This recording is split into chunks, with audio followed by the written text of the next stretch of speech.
Iran has released dramatic, high-resolution footage showing volleys of missiles striking targets inside Israel. Footage that Tehran says is intended to demonstrate its military reach and send a clear political message to its adversaries. The Islamic Revolutionary Guard Corps issued a stark warning to Israel, calling its actions a dangerous game and making clear that Tehran will respond forcefully if it believes Israeli operations continue to threaten Iranian interests. IRGC forces launched missile strikes against the Israeli city of Haifa in retaliation for what Iran described as a prior attack on a sensitive Iranian facility, framing the operation as direct reprisal for the earlier assault. Iranian commanders said the strike on Haifa was deliberately designed to mirror the damage done to industrial sites in Emar Shoawa, signaling that Tehran can replicate the impact it suffered and will exact equivalent measures. Israeli officials have warned citizens and international partners that additional missile launches from Iran could be imminent, urging vigilance and preparing emergency response systems across the country. Air raid sirens blared across multiple Israeli cities as early warning systems detected incoming missiles launched from Iranian territory, prompting widespread sheltering and heightened alert among security forces. The IRGC described its latest operation as a pointed warning following an Israeli strike in Beirut, asserting that the action was intended to deter further strikes on Allied positions in the region. Iranian officials publicly warned against any future attacks after the Beirut operation, saying that continued aggression by Israel or its proxies would invite stronger and broader retaliation. Officials note that an April ceasefire had temporarily paused large-scale hostilities between Iran and Israel, but recent events now threaten to unravel that fragile pause and reignite direct confrontation. Relations between Washington and Jerusalem were described as tense after Prime Minister Netanyahu reportedly dismissed warnings or overtures from President Trump, complicating diplomatic coordination on the unfolding crisis. As tensions rise on land, Yemen's Houthi movement issued a warning to Israel regarding maritime navigation in the Red Sea, threatening moves that could disrupt key shipping routes if the conflict expands. In line with confronting the American and Zionist aggression against the axis of jihad and resistance in Iran, Palestine, Lebanon, Iraq, and Yemen, and in rejection of the Zionist project seeking to establish what is so-called Greater Israel under the name of the New Middle East, and in our endeavor to break the unjust and oppressive siege imposed by the American enemy on our people and the free and day peoples of the Axis in Lebanon, Gaza, and Iran, and based on the principle of unified front and confronting enemies, and in response to the Zionist aggression against Lebanon, Iran, and Gaza, the Yemeni armed forces launched a missile barrage targeting sensitive Israeli enemy targets in the occupied Jaffa region. The missile strikes achieved their objectives with precision, and in this context, the armed forces affirmed the following. First, we declare a complete and total ban on Israeli maritime navigation in the Red Sea, and we consider all enemy movements to be legitimate military targets for our armed forces from the moment this statement is issued. Second, we affirm that we will respond to escalation with escalation, and our military operations will intensify in accordance to the field developments, the battle, and in conjunction with the axis of jihad and resistance. Third, we affirm the right of our people and the peoples of our free nation to confront the American-Israeli aggression. We will not stand idly by in the face of the unjust siege imposed on our people and the peoples of the axis of jihad and resistance in Palestine, Gaza, Iran, Lebanon, and Iraq. All the enemy's attempt will fail, Allah's willing, and our operations will continue as long as the aggression and siege against us and the axis of jihad and resistance persist. Just days before the latest attack, President Trump delivered an emphatic do-or-die warning, using strong rhetoric to urge decisive action and signal the political stakes for leaders involved in the escalating confrontation.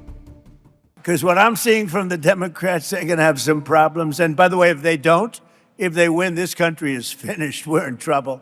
So I hate to say that you have no choice, but I don't think you have much of a choice. These are some very sick puppies that I'm looking at that are running for office. And on the other side, I call them the Democrats, D-U-M.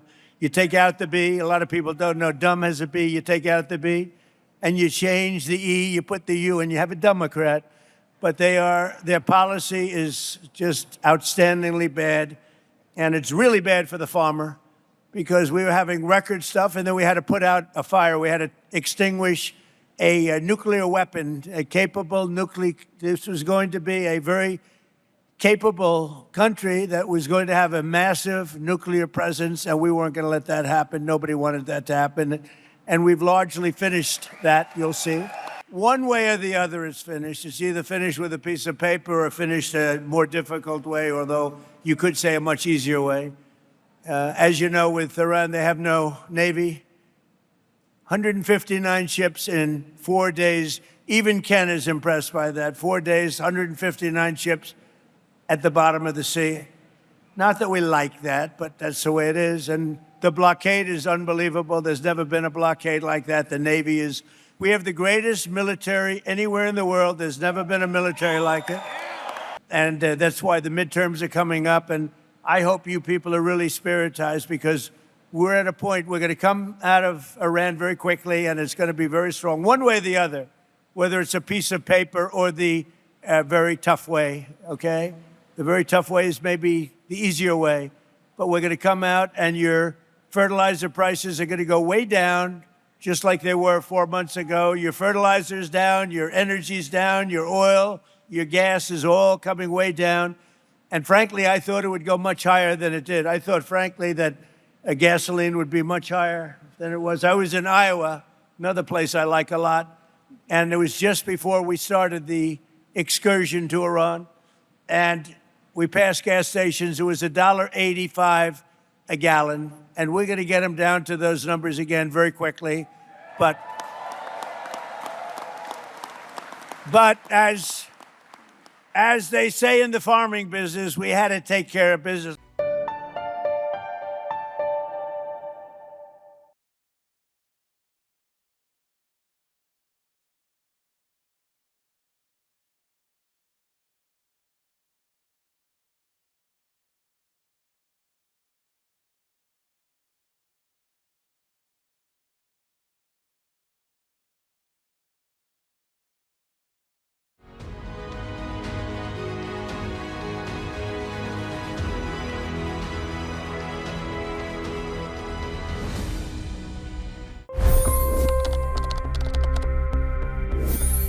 $25 crore गरीब गरीबी को परास्त करके बाहर निकले।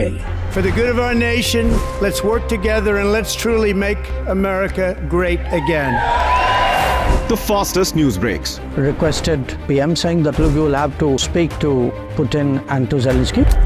The biggest news makers. The relationship with India is probably the most important bilateral relationship the U.S. will have for the rest of this century. The capital delivered quite an election result today. Expert analysis. The million-dollar question today is how to stop this dance of death. Ground reports. I'm standing at the crossroad of the Kumbh Mela. Behind me are more than 100 entry guards. Long-form interviews. Exclusionary politics is reflected in Manipur case as well. You don't bother because this is a small state. Deep dive into burning issues. It's often said DRC could be the richest country in the whole world. It's because of what sits underneath. Why exactly did the US topple the Sheikh Hasina government? HT videos. We don't just break news, we break it down.